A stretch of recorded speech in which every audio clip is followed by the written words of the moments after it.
días. Comenzamos, gracias. Hemos tenido un tiempo de descanso hasta las 5 y ahora continuamos. Tenemos para esta tarde el trasfondo patrístico de la autobiografía teresiana y después la dimensión femenina y hebraica de vida, dos trasfondos importantes para comprender mejor la vida y Santa Teresa en general. La primera charla a cargo de Manuel Diego. Le presento así brevemente.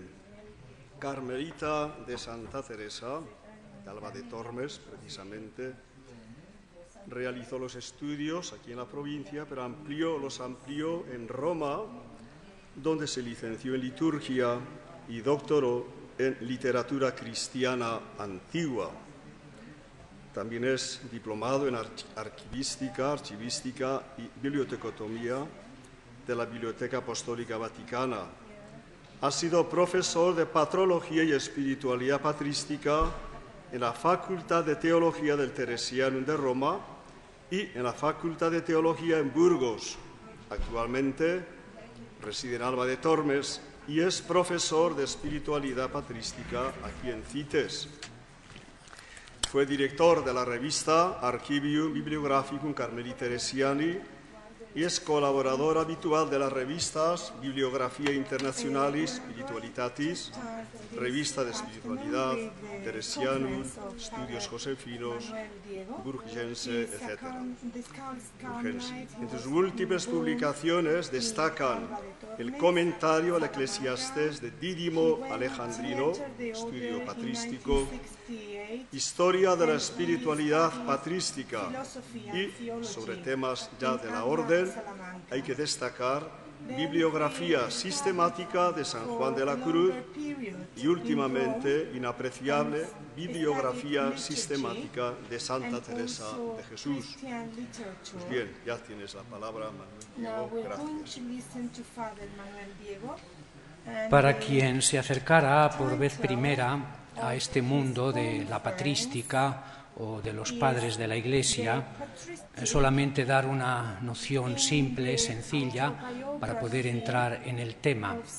Cuando hablamos de patrística o hablamos de los padres de la Iglesia, nos referimos a la primera literatura cristiana de los 5 primeros siglos después del Nuevo Testamento. Esta literatura cristiana, que por eso se le da el título de padres en la fe, padres, tiene la importancia de que surge, se escribe en el momento constitutivo del dogma cristiano, la época de los 4 grandes concilios. Entonces yo voy a tratar de resaltar o de ver el acceso que Santa Teresa ha tenido a esta literatura o el influjo por vía indirecta que este mundo de los padres de la Iglesia ha tenido en ella.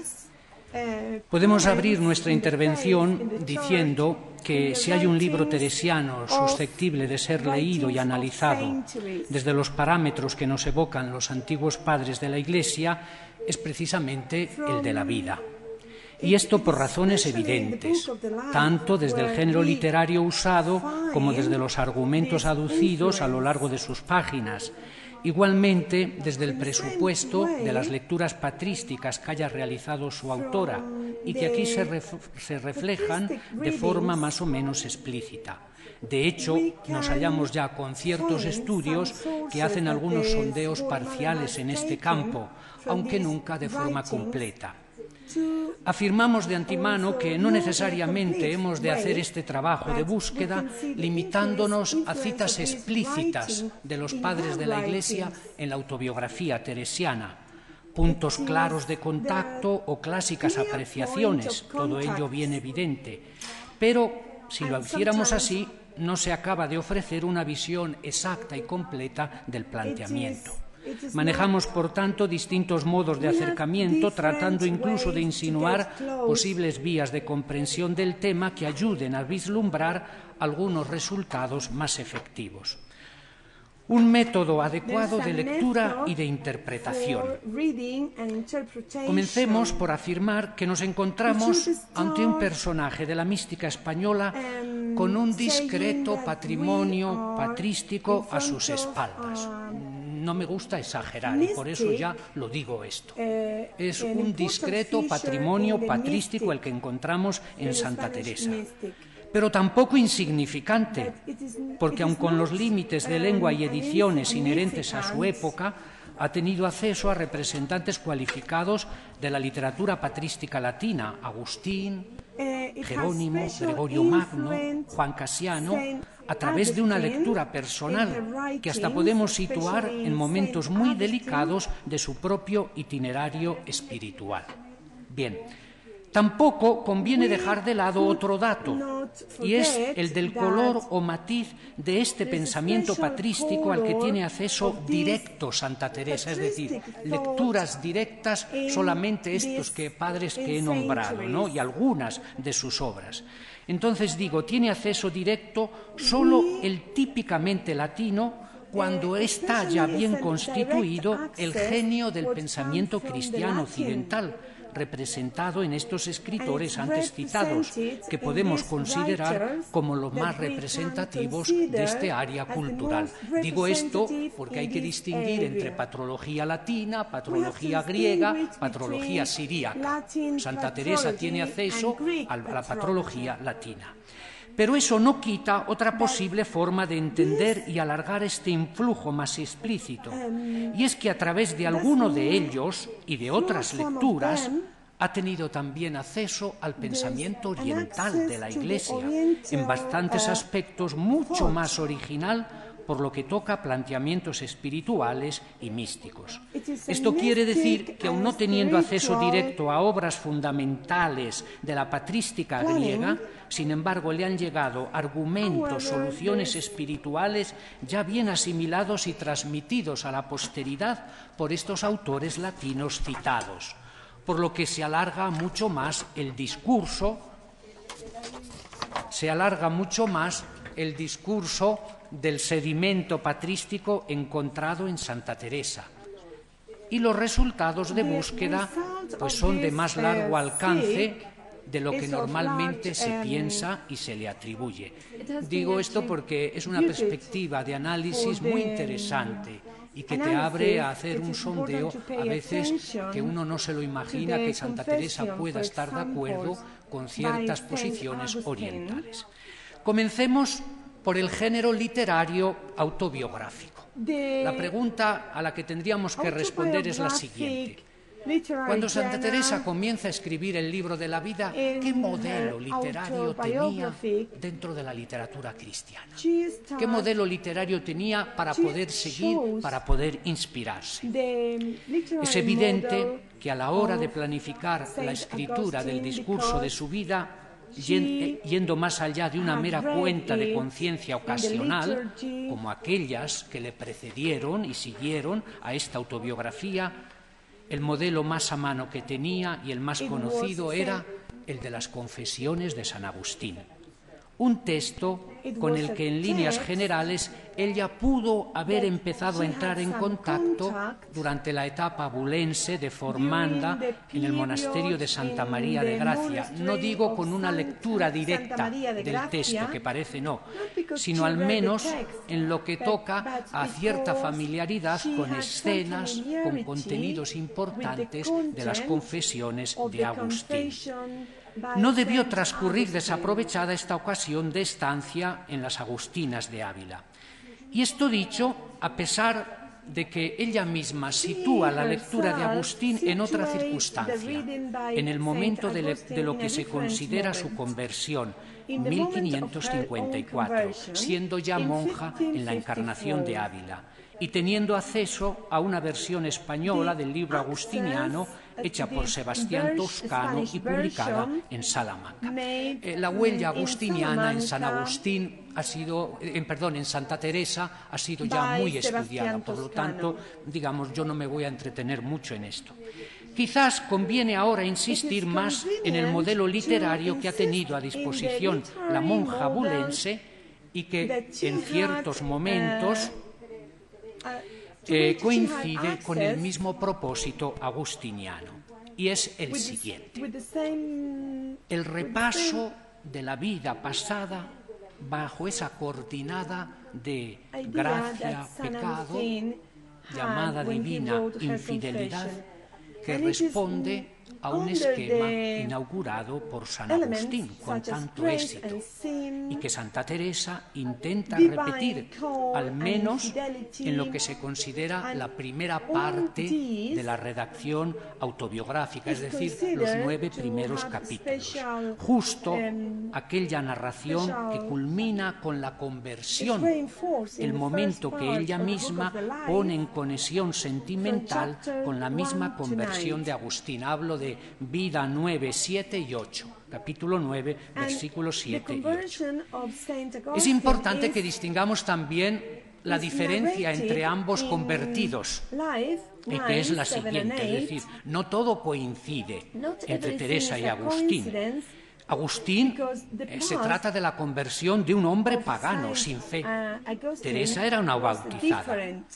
Pero es interesante que a pesar de estas diferencias, la persistencia de este esquema, gracia, pecado, llamada divina, infidelidad, permanezca a lo largo de todo el relato e incluso vuelva a surgir en una forma, si queremos, más mitigada en los últimos capítulos, que como sabemos pertenecen a la segunda redacción del texto teresiano. Me refiero a Vida 38, 16-17, Vida 40, 21 y 24. Bien, esto puede conducirnos a pensar, es decir, la comparación con San Agustín, a pensar que nuestra escritora en determinados momentos carga demasiado las tintas y que su mirada hacia el pasado, en su mirada, pueda exagerar, cuando no falsear la realidad, por querer transmitir desde un determinado prisma, y muy a posteriori, lo que en realidad no llegaba a tanto. Una sensación que la tiene incluso el lector del texto agustiniano, bajo cuyo influjo pesimista podemos pensar que nuestra santa ha hecho el repaso de su vida anterior.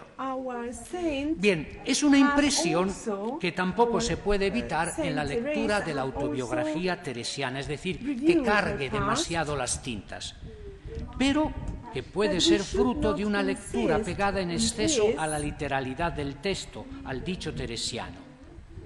Dando por descontado que el relato teresiano no tiene pretensiones históricas, se ha dicho ya que repetidamente, sino directamente espirituales, no podemos dudar de la sinceridad de Teresa, como también de que ella nunca tuvo la intención de hacernos una descripción detallada y minuciosa de su vida. Sabemos de sobra que deja en silencio tantos aspectos que a nosotros nos gustaría, sino que únicamente quiere transmitir aquello que servía directamente a su propósito. Por eso, como en el caso del texto agustiniano, esto me parece una clave de lectura interesante, convendría distinguir lo siguiente: distinguir entre los hechos en sí que cuenta y los juicios sobre estos hechos.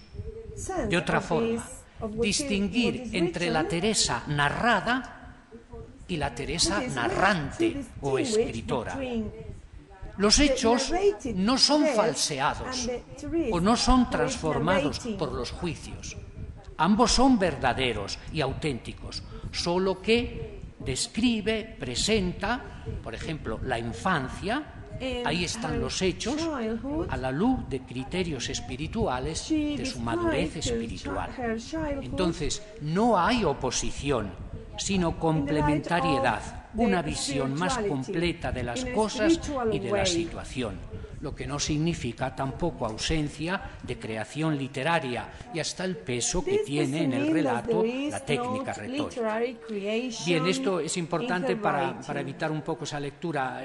No es que exagera demasiado describiendo su infancia, describiendo su juventud. Y uno tiene también esa impresión cuando lee San Agustín, que tiene una visión muy pesimista de su pasado. Otro aspecto, estamos en el género literario de las confesiones, que puede haber recibido del decir agustiniano, es el sentido dialógico del relato escrito. y plantearlo como un diálogo, así como ella lo hace desde el comienzo.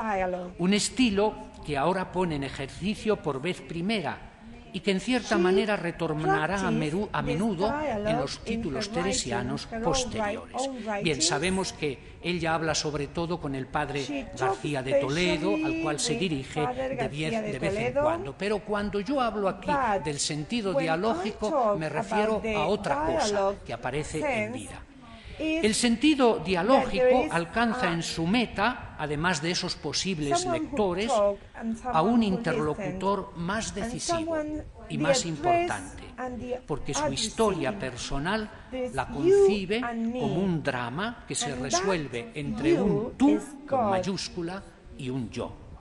Este interlocutor siempre presente es Dios, naturalmente, porque una y otra vez le reconoce como parte activa de la historia.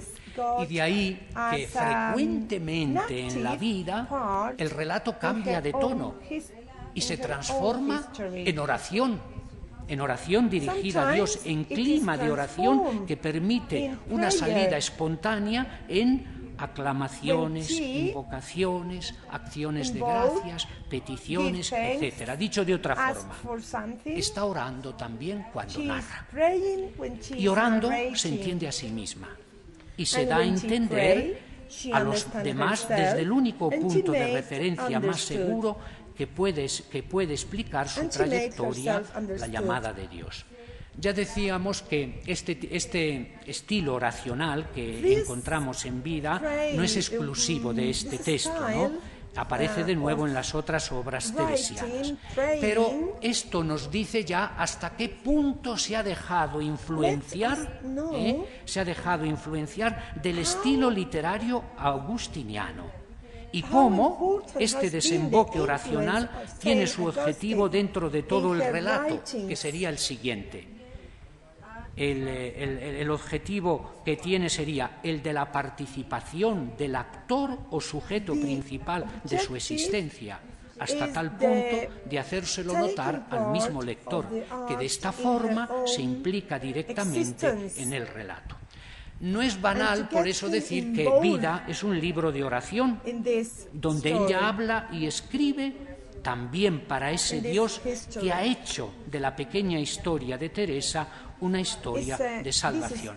Ese es el sentido de la palabra confesión, confesio en latín.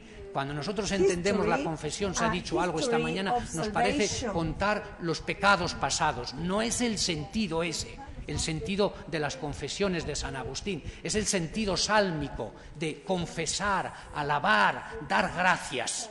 Ese es el sentido original que tiene San Agustín y que vemos que también se recupera aquí en Teresa. Añado que no solamente le venía de las confesiones de San Agustín este estilo dialógico, le venía también de un libro que circulaba muchísimo entonces, que es un falso, pero tiene en cierta manera la doctrina agustiniana, los llamados soliloquios de San Agustín, que seguramente ella lo ha leído más que las mismas confesiones. Bien, esto por lo que toca a San Agustín. Teresa, lectora de los padres de la Iglesia. Otro punto de vista general a seguir puede ser el de las lecturas patrísticas explícitas, aquí reflejadas, es decir, en el ámbito estricto de Vida, y que responden, como digo, solo a unos determinados años de su existencia, ciertamente los más decisivos en cuanto a caudal de aprendizaje, y por eso, no lo olvidemos, los de más influjo en la posteridad. Pero a mí también me gusta decir lo siguiente, no conviene exagerar, puesto que el capítulo de lecturas teresianas, como sabéis, abarca un arco mucho más amplio, y no solo el de la literatura cristiana de los primeros siglos. Bien, el mundo de los padres de la Iglesia, eso también hay que tenerlo en cuenta, no solo le llega por la lectura directa, sino que le llega también indirectamente a través de otros canales. Por ejemplo, lectura de libros espirituales, el Flux Sanctorum, que ponía a disposición del devoto cristiano vida, milagros, ejemplos de cada santo e incluso mucho de su doctrina, el breviario, libros espirituales, la liturgia. Entonces, como digo, el análisis se debe ampliar también a estos canales indirectos que ha tenido. Por eso, en vida podemos constatar, sí, la cita explícita de algunas obras que ella ha leído, pero no conviene limitarse a esto porque, como digo, el campo de verificación es mucho más amplio. Bien, son tres obras fundamentales que ella atestigua en vida. Voy a pasar un poco así de largo porque ya os doy las citas, porque quiero resaltar otros aspectos más interesantes en los que se insiste menos de ordinario. En primer lugar, las confesiones de Agustín, ya lo hemos dicho. Vida 9.7, 13.3, 46, que le ha venido en un momento importantísimo esta lectura y le ha dado el último empujón en el trance definitivo de la conversión a la vida espiritual. ¿Qué le ofrecían las confesiones de San Agustín? Ella, por ejemplo, ha podido captar en esta lectura el lento proceso de la conversión, se ha podido medir en el mismo itinerario de San Agustín. Incluso sabemos que ella se ha apropiado de algunas citas literales suyas. Consultad Vida 13.3, por ejemplo. No digamos el influjo ideológico o programático de su concepto de vida espiritual, entendida como proceso de interiorización. Esto es importantísimo. Este pozo que le ha dejado la lectura de San Agustín, es decir, la vida espiritual como un proceso de interiorización, es decir, la importancia que va a tener en nuestra mística, también en San Juan de la Cruz, la interioridad agustiniana, entendida como camino de su vida y de unión de Dios, y que de Teresa y Juan de la Cruz pasará a toda la espiritualidad carmelitana. La segunda lectura que podemos atestiguar y que ella nos lo dice es la de las cartas de San Jerónimo, solo el epistolario de San Jerónimo, que también le anima a dar el paso decisivo. Vida 3, versículo 4 y 7. Recibe el consejo y el texto de un tío suyo, don Pedro Sánchez de Ahumada. ¿Qué le ha podido aportar San Jerónimo en esa situación? Bien, la radicalidad, la extremosidad de Jerónimo, posiblemente leería, y claro que lo leería, aquel paso famoso de la visión de Calcis, la visión nocturna que tuvo San Jerónimo en que Cristo le acusó: eres ciceroniano, no eres cristiano. Le pudo impresionar esto. Le debió estremecer a Santa Teresa. Otros dicen que la carta de Jerónimo a Eliodoro, animándole a dejar casa, bienestar, le vino muy bien también para dejar la situación de su propia familia y su propia casa paterna. Pero yo creo que se le pueden añadir más cosas a la herencia que le ha dejado Jerónimo a la Santa Madre. Por ejemplo, en las cartas a Teresa, Jerónimo le ha puesto en contacto con modelos y personajes del monaquismo femenino que él dirigía. El caso de Santa Paula, Eustoquio y otras mujeres. Es decir, la presencia de la mujer en la vida espiritual. Como también le ha dejado San Jerónimo ese aprecio y esa estima hacia la palabra de Dios. Tantas cartas del epistolario de San Jerónimo están dedicadas a la lectura de la palabra de Dios, y dedicadas, por ejemplo, a seglares. Entonces, de todo esto, las cartas de Jerónimo eran un buen exponente. Tercera lectura que ella nos atestigua. También en etapa de crisis, en plena existencia de vida religiosa, cuando esta situación anímica se complica con aquella enfermedad un tanto extraña, fue otro padre de la Iglesia el que vino en su ayuda, San Gregorio Magno, con una obra de gran influjo en toda la espiritualidad medieval y moderna. El libro se titula Los Morales sobre Job, es un comentario bíblico al libro de Job. Las citas de la Santa: Vida 5.4, 30.10, 31.11, 5.4. Bien. ¿Qué le dejó la lectura de San Gregorio Magno?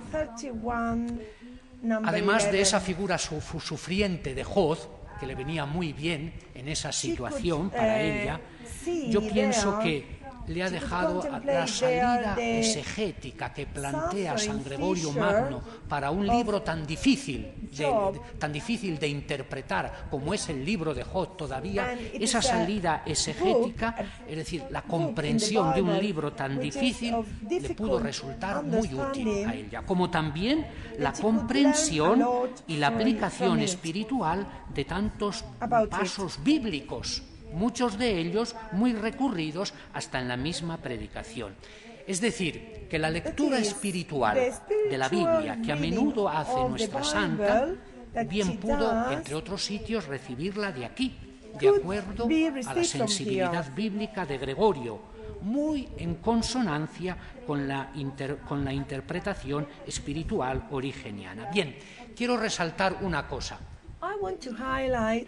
Jerónimo, que leía perfectamente griego, que conocía toda la literatura patrística griega perfectamente. Pensad que Jerónimo ha traducido al latín toda la obra de Orígenes, toda la obra, sobre todo homilética. Gregorio Magno, que sabía también muy bien griego y que conocía muy bien la tradición también origeniana, en cierta manera ellos indirectamente le han pasado, es decir, le han pasado toda esta tradición oriental a Santa Teresa. Es decir, ella, a través de estos dos padres de la Iglesia que hacen como de puente entre Oriente y Occidente, ha tenido acceso a la tradición espiritual oriental, sobre todo a la tradición alejandrina, la más importante para la interpretación de la Biblia y para los orígenes de la mística cristiana.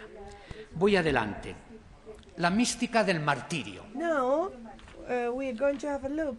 Pienso que no me confundo ni exagero al afirmar que existe un motivo literario, doctrinal y espiritual muy del gusto de Santa Teresa ya desde la infancia, y del que seguramente ella misma ni se dio cuenta de su filiación cultural, porque a estas alturas circulaba en simbiosis perfecta con toda la literatura espiritual. Me estoy refiriendo naturalmente al ideal del martirio.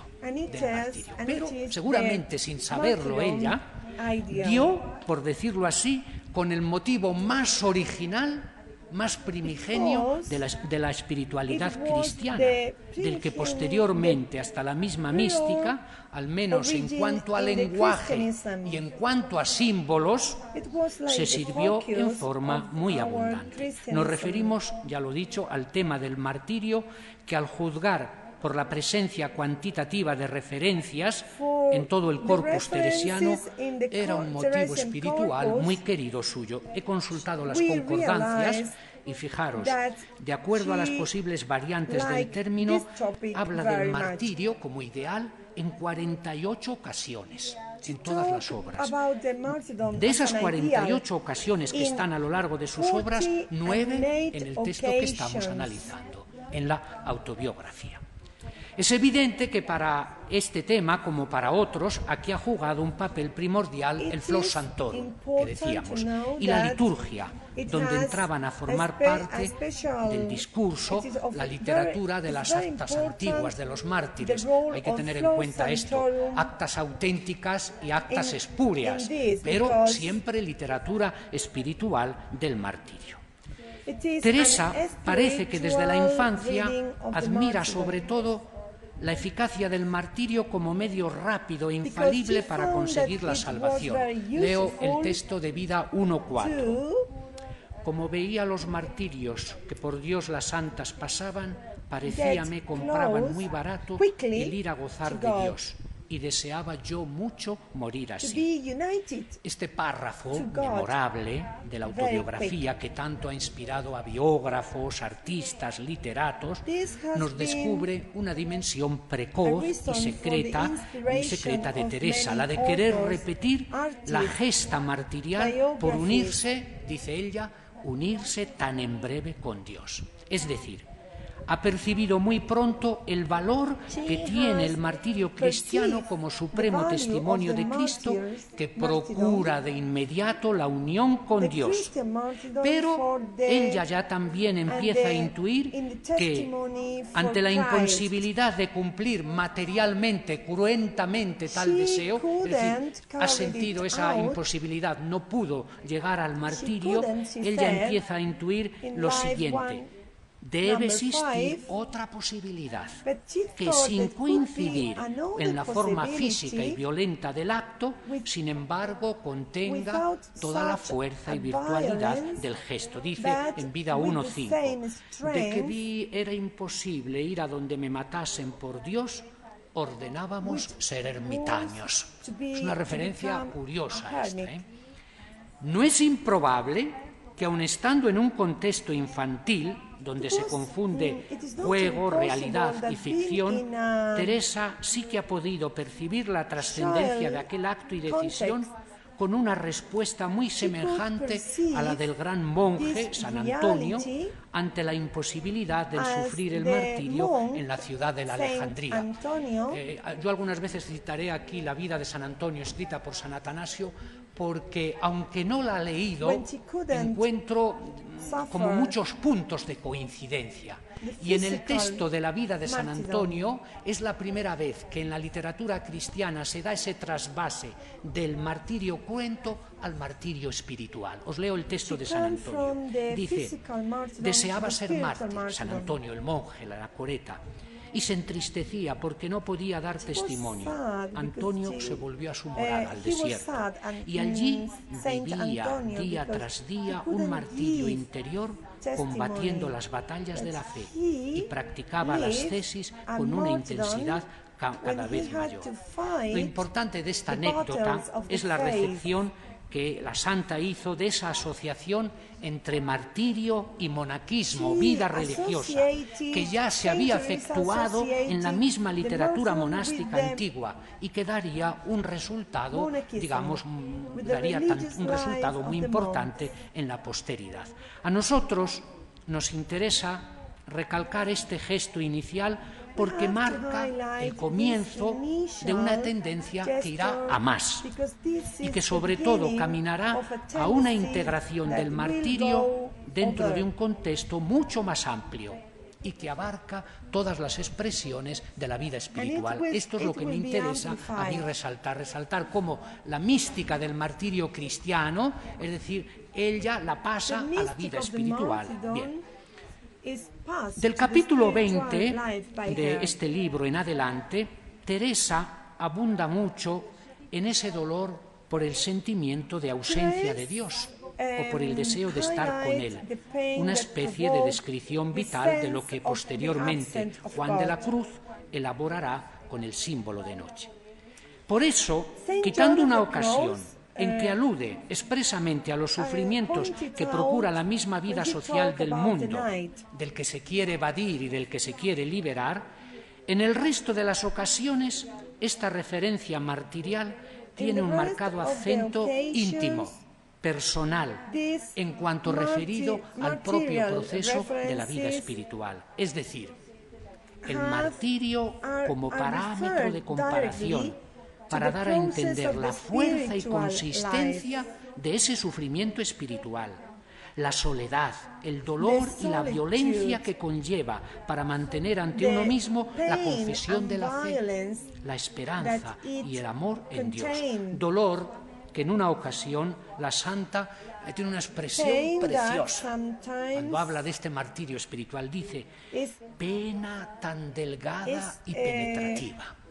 Una pena tan delgada y penetrativa. Otras veces dice, una gran pena. Fijaros cómo habla. Habla totalmente alejada de una comprensión física, sino más bien algo interior y espiritual. Hasta podemos suponer que ella afina el lenguaje con el motivo de dar a entender la incisividad del hecho mismo del martirio. En una ocasión, sirviéndose de dos textos bíblicos claves, Salmo 41:4, Gálatas 6:14, sitúa al alma, dice ella, sin consuelo entre el cielo y la tierra. dice, como crucificada entre el cielo y la tierra. Y concluye, la cita es Vida 20:11. Dice, ello es un recio martirio sabroso. Dice, recio martirio sabroso, Vida 20:11. Los dos adjetivos muy bien escogidos y hasta contrarios de Valencia, recio y sabroso, nos dan una idea de hasta qué punto se trata de una experiencia purificante y exaltante, en el sentido de que al mismo tiempo te une como el martirio al misterio pascual de Cristo, pero como misterio de muerte y de vida. Ciertamente una apreciación también muy presente en la literatura martirial. Lo mismo ocurre con un sentimiento de soledad, de destierro, de alienación que le procura al alma, en propia experiencia de Teresa, una situación contraria, y es la fuerte presencia del fuego del amor de Dios en ella, hasta el punto de que no soporta esta vida. Y ella lo llama así, lo compara al sentimiento que han tenido algunos santos, lo aplica sobre todo este fuego a Pablo y a la Magdalena, Vida 21:7, y dice, Vida 21:7 dice, debía ser un continuo martirio. La alusión no es casual, sino demostrativa de lo que tiene en mente como punto de referencia y de comparación. Bien, se podrían aducir otras cosas. Esto es suficiente para ver cómo ha penetrado ese ideal del martirio, pero como digo, del martirio espiritual, que no lo ha hecho ella, sino que ya en la misma etapa del martirio se había dado ese trasvase del martirio cruento al martirio espiritual o incruento, y que en la mística tuvo un suceso enorme. Lo encontramos aquí muy reflejado. El monaquismo primitivo. Otra insistencia que hallamos en la autobiografía teresiana, ciertamente debida no solo a este periodo tan rico de lecturas, sino a su experiencia de vida religiosa ya muy consistente, es el de la espiritualidad del desierto o del primer monaquismo. Si queréis, es una pista, pero no es tampoco tan decisiva. Lo que dice ella en Vida 1:5, de que vi era imposible ir a donde me matasen por Dios, ordenábamos ser ermitaños. Bien, lo aduzco, pero no es de tanto peso. Ella tenía una gran devoción hacia santos del desierto. En Vida 27 habla de San Hilarión, de San Miguel Ángel, típicos ermitaños. Este es un caso que se nos ocurre como emblemático y sería lo siguiente. No deberíamos olvidar en este sector de las lecturas patrísticas que vamos trazando, aunque ella no lo dice, a Juan Casiano, el monje de Marsella, que transmite a Occidente la espiritualidad del monacato oriental, sobre todo con dos títulos, las instituciones y las colaciones monásticas. Nosotros sabemos que el monacato primitivo siempre le fascinó tanto a Teresa. ¿Por qué? Porque le venía de la misma tradición carmelitana. La tradición carmelitana se rehacía siempre a los antiguos monjes, aunque sabemos es como buscar una conexión ideal, conexión histórica no, una conexión ideal con el antiguo monaquismo. Entonces, Teresa entra dentro de esta tradición de familia y por tanto se mueve dentro de este mundo monástico primitivo muy normalmente como tratando de buscar las propias raíces. De ahí que sabemos que leyó las colaciones de Casiano porque lo depone una monja que la conocía muy bien, María Bautista. Fue priora de Valladolid. En el proceso de beatificación dice que le gustaba leer incluso de noche, las anécdotas y vidas de los antiguos padres del desierto, de los que ciertamente no tomó la extremosidad de algunas de sus actuaciones. Es decir, estas anécdotas de los padres del desierto a veces están llenas de actuaciones que verdaderamente te tiran para atrás. Ella nunca cayó en eso. Lo que más le pudo interesar de este mundo del monacato primitivo fue lo siguiente: el realismo espiritual de algunas de sus posiciones, el análisis fino del hombre interior, el sentido de lucha y batalla continua contra el demonio y sus tentaciones, y el fervor que reinaba en estos ambientes por seguir a Cristo. Además de Juan Cassiano, quiero referir un detalle que ordinariamente no se aduce. Cuando la Santa lee San Agustín, precisamente en esos capítulos de la conversión, me estoy refiriendo al libro octavo de las Confesiones de San Agustín, cuando él narra el proceso ya al momento final de su conversión, habla expresamente de la impresión que le causó la lectura de la vida de Antonio estando en Milán. Es decir, mucho antes de aquel texto famoso paulino, la lectura de la vida de Antonio, lo repite varias veces San Agustín, le causó una impresión tal que en realidad la conversión de San Agustín no fue solamente conversión al cristianismo, sino que después fue ya conversión a la vida monástica. Es decir, la conversión ya comportaba también eso, la opción monástica.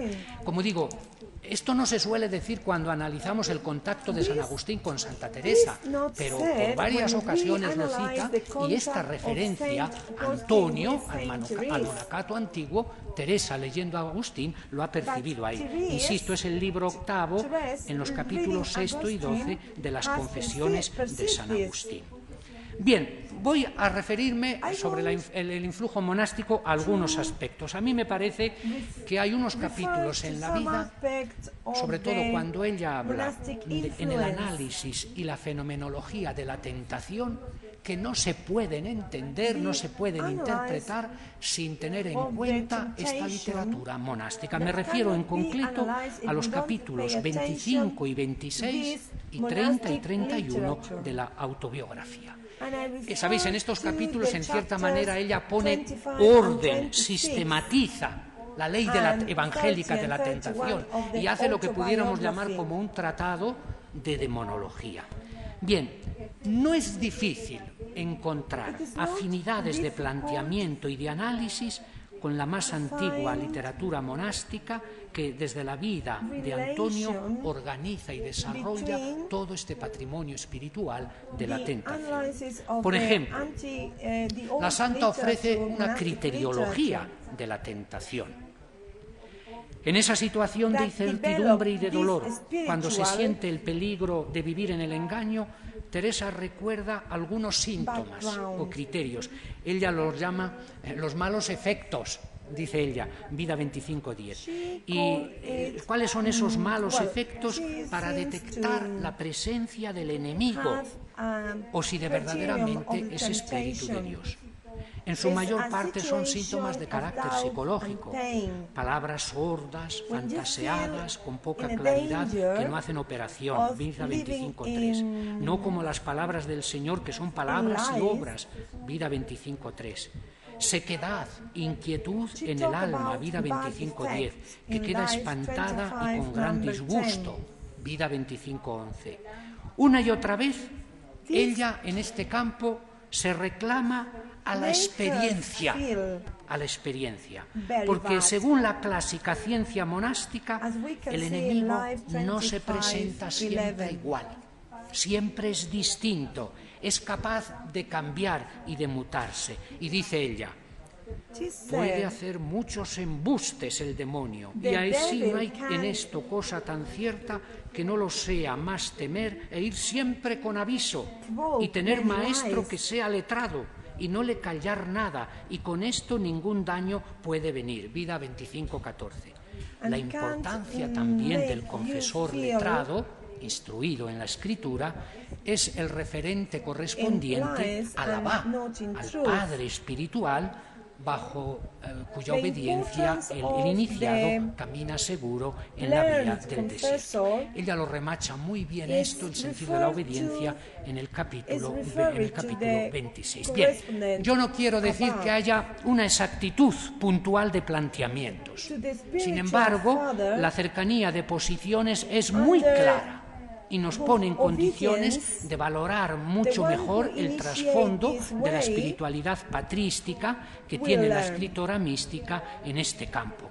Hay también, lo digo así un poco de pasada, en el capítulo 39 habla ella de una tentación, sabéis, ya son los capítulos relativos posteriores a la fundación de San José, después que ha narrado lo de San José, y es esa tentación de creerse con méritos ante Dios por el tiempo pasado dedicado al cultivo de la oración. Dice ella, Beida 21:39, dice, pensar que ya por los años gastados está ganada la virtud.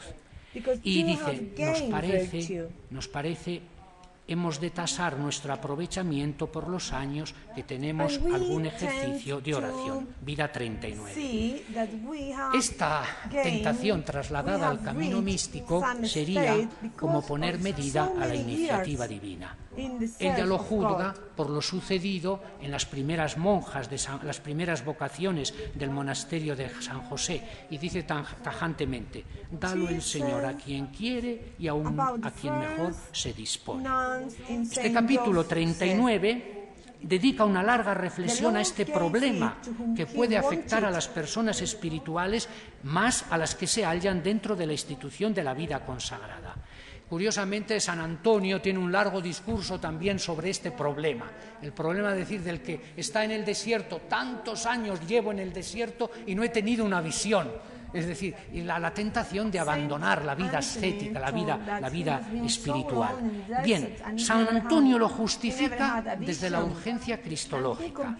Teresa lo ve desde la gratuidad divina que no debemos coartar. Pero ahí está la coincidencia con un síntoma peligroso de la vida espiritual que ella recoge y que en cierta manera había sido ya codificado en la espiritualidad del desierto. Como digo, esos capítulos que he citado antes, en que ella hace esa especie de criteriología de la tentación, se leen mucho mejor y se comprenden mejor desde esta doctrina espiritual del desierto, que le ha podido llegar muy bien a través de libros espirituales. Bien, paso al tema de la Sagrada Escritura. Me voy a centrar en dos aspectos que me llaman la atención. Voy a dejar otras cosas, por ejemplo, la importancia de los personajes bíblicos, la importancia de Marta y María, la importancia de la samaritana. A ella le llamaba muchísimo, sobre todo, los personajes del Antiguo y del Nuevo Testamento. Quiero llamar la atención sobre todo sobre un aspecto que a mí me ha impresionado. Yo me leía la Santa desde el punto de vista de los padres de la Iglesia y me impresionó esto. Habría que señalar la presencia cuantitativa de la palabra de Dios dentro de este libro teresiano, que no podemos olvidarlo, abre su trayectoria de escritora. Y por lo tanto es susceptible de que el dossier bíblico que tenemos aquí en vida sea mejorado en títulos posteriores. Bien, un caso emblemático que a mí me ha llamado mucho la atención es el caso del Cantar de los Cantares.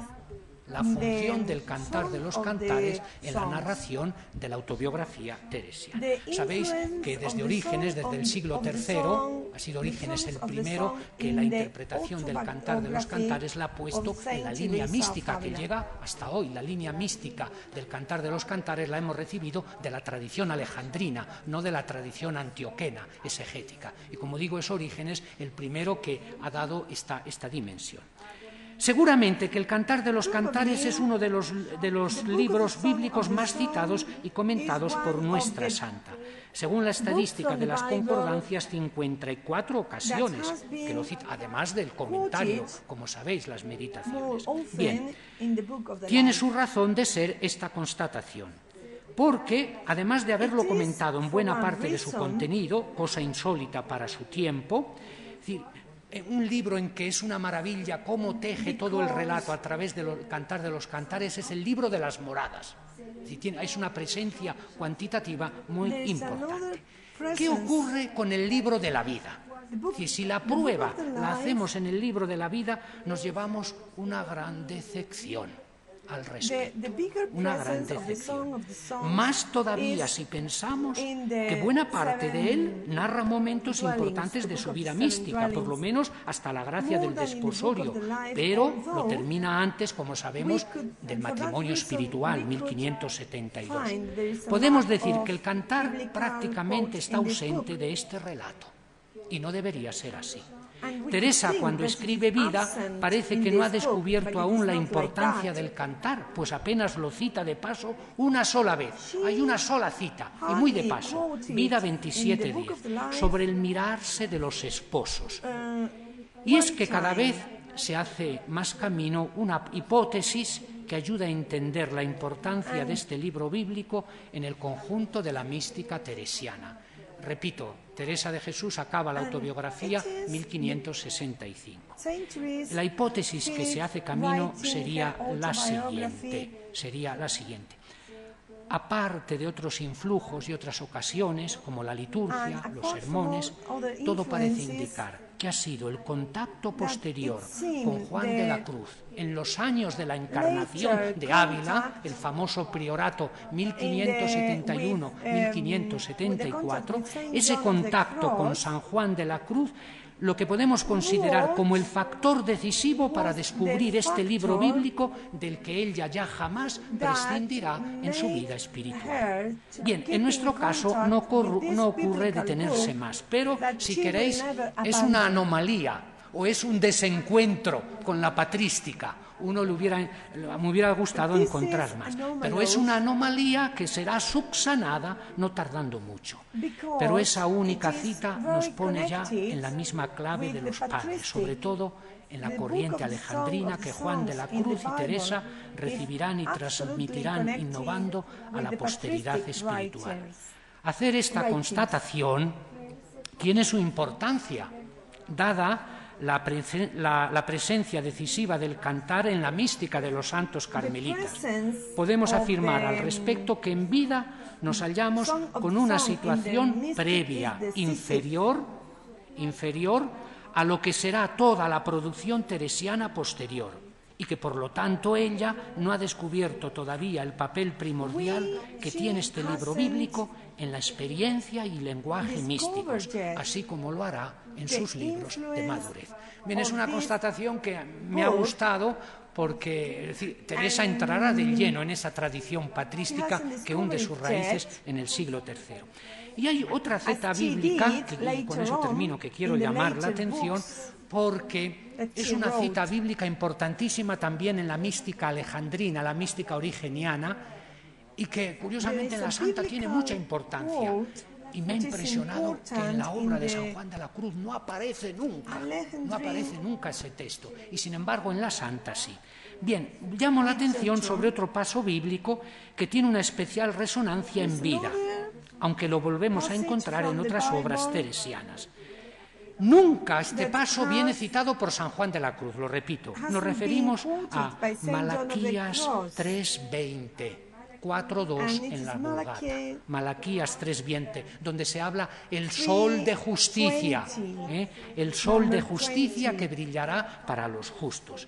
Santa Teresa lo cita 3 veces en la autobiografía, pero lo vuelve a citar 2 veces en Camino y otras 2 veces en el libro de las Moradas, lo cual quiere decir que era un texto que le gustaba, con el cual se identificaba.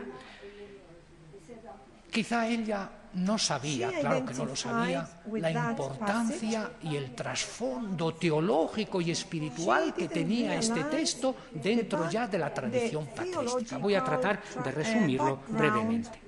De acuerdo a una tradición de lectura cristiana que hunde sus raíces ya en el siglo I, ella también lo refiere siempre a Cristo.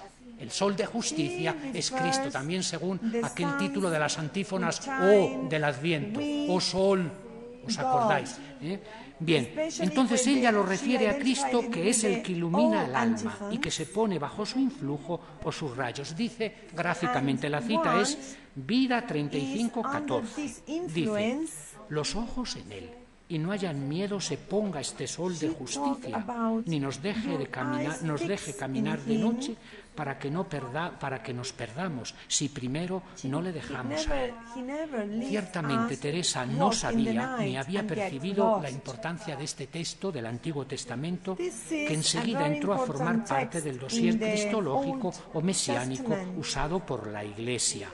Como también que dentro de las series de símbolos bíblicos de Cristo que se configuraron entonces en la patrística, este es uno de los que tendrá más éxito. Va a ser Orígenes el que va a sistematizar más el símbolo en su propuesta teológica, tanto de esa especie de cristología que tiene Orígenes típica de los epinoia, los títulos de Cristo, como también aplicándolo a aquella espiritualidad de iluminación que él promueve, la espiritualidad origeniana como una espiritualidad de iluminación. Para Orígenes es un título, Cristo Sol, un título de revelación, es decir, de adaptación y aproximación de Cristo al hombre que sea capaz de recibir sus rayos benéficos, lo cual denota ya un notable progreso dentro del camino espiritual. Pero dentro de la genialidad del personaje, de este personaje del siglo III, él conjunta este texto de Malaquías, repito, Malaquías 3, lo conjunta con otro texto del Cantar de los Cantares, 1, 6, 7, de tal forma que desde Orígenes, desde la consideración bíblica origeniana, es cuando el texto de Malaquías viene a formar parte de la visión mística cristiana. Bien, yo quisiera recordar lo siguiente. Al trasluz de esta influencia salvífica de Cristo, iluminación, Teresa acentúa incluso esa revelación propia, al no dejar este sol de justicia nada oscuro en el alma, y así poder juzgar cuántas motas existen en su propia vida para que él sea todo claridad para ella. Vida 20-28. Bien, en el texto teresiano se podrá encontrar más o menos coherencia exegética. No nos interesa. Seguramente lo cita también de memoria. Pero no cabe duda que ella se sitúa dentro de un uso e interpretación muy ligados al crecimiento espiritual y coincide en el ver a Cristo como sol del alma, que no solamente la purifica, ilumina, sino que además revela su misterio y la hace caminar tranquila, puesto que elimina toda oscuridad a su lado. La filiación patrística es bien clara. Son estos primeros testigos los que han elaborado y fijado este título de Cristo. Bien. Dejo un aspecto de la cristología teresiana que lo podrán leer en el texto de la ponencia y termino diciendo dos breves párrafos de la conclusión. En este libro es donde se puede verificar mejor ese sustrato patrístico que, por otra parte, no es distinto al resto de la espiritualidad española de su tiempo. Y esto porque nos damos cuenta de la pervivencia de planteamientos, soluciones, influencias filtrados a través de las más recónditas maneras, no siempre de una forma explícita y evidente. Es lo que se llama, y lo que encontramos en Teresa, como una especie de patrología espiritual. Una patrología espiritual de base, muy elemental, restringida, por medio de lecturas específicas, en algún caso, que ha supuesto un influjo directo, como es el caso de Agustín. Sin embargo, decíamos, el camino de lecturas nos parece excesivamente parcial para afrontar el planteamiento en sus justos términos. De cualquier manera, este libro teresiano se revela particularmente sensible a esta herencia cristiana tan particular, más de lo que ordinariamente se suele pensar, y tiene la particularidad de colocar el pensamiento teresiano dentro de un ámbito de interpretación mucho más amplio que el que se suele aducir. No le resta originalidad, sino que más bien le da amplitud y le da una amplia resonancia de las más diversas líneas espirituales que confluyen en su obra literaria y mística. Desde luego, esto también lo digo y termino, no es determinante, no es decisivo el peso de los padres de la Iglesia en ella, pero tampoco es insignificante en este título teresiano. Muchas gracias.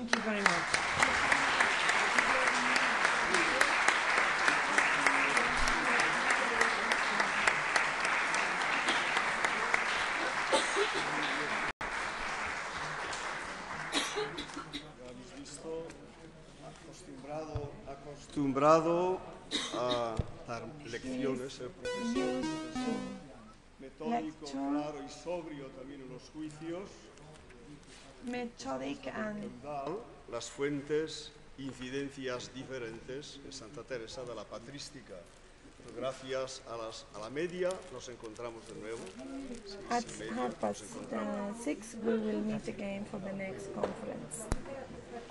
Un segundito, si me permiten. La próxima conferencia ya va a ser en italiano. The next conference, Entonces, para los que no entiendan el italiano, pues hay a disposición los aparatos de traducción simultánea. Va a haber otros días, mañana también otras conferencias en italiano a lo largo de estos días y en inglés. Entonces, luego cuando regresen, no ahora, al regreso, en la parte de arriba les entregarán o tomarán un auricular que se le guardan para ustedes de recuerdo y de regalo. Y lo usan para uso personal a lo largo de estos días. Y luego cogen también un aparatito de estos donde sintonizan en el botón del centro el canal correspondiente. Ahí los ven escritos, español, francés, inglés o italiano. Y al salir, al concluir la conferencia, lo volvemos a dejar en la maleta para que se recargue para el día siguiente.